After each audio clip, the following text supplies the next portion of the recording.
एक topper student से जब कोई भी कोई भी कॉन्सेप्ट या सवाल को पढ़ता है ना, टॉपिक को पढ़ता है, तो इस तरह पढ़ता है कि वो उससे जो रिलेटेड क्वेश्चन है, जो रिलेटेड क्वेश्चन है, वो सोचता है कि अगर इससे इस रिलेटेड से दे दिया, फिर चाहे उस रिलेटेड से दे दिया, तो उसका मुझसे बनेगा कि नहीं।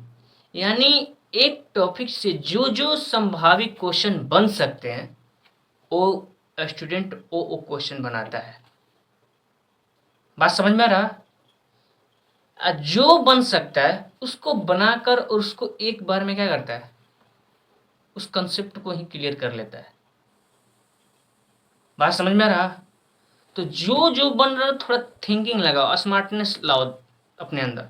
जो टॉपिक पढ़ रहे हो, जो कंसेप्ट पढ़ रहे हो, उसको इस तरह से पढ़ो कि जैसे कि उसके रिलेटेड, यानी उसके आजू बाजू जो क्वेश्चन बने, समझ में आ रहा, उसको क्लियर करते जाओ। उसके रिलेटेड जो क्वेश्चन उसके आधार पर बनेगा, या चाहे जो संभावना है ये बन सकता है, उसको क्लियर करते जाओ। बात समझ में रहा? अगर वैसे करोगे तो कंसेप्ट प्रश्न का कला प्लस में आत्मविश्वास दोनों का कला बूस्ट होंगे। बात समझ में आ रहा ना? तो कंसेप्ट से रिलेटेड सारे टॉपिकों को ध्यान में रखते चलो और उस पर रिवाइज करो। समझ में आया?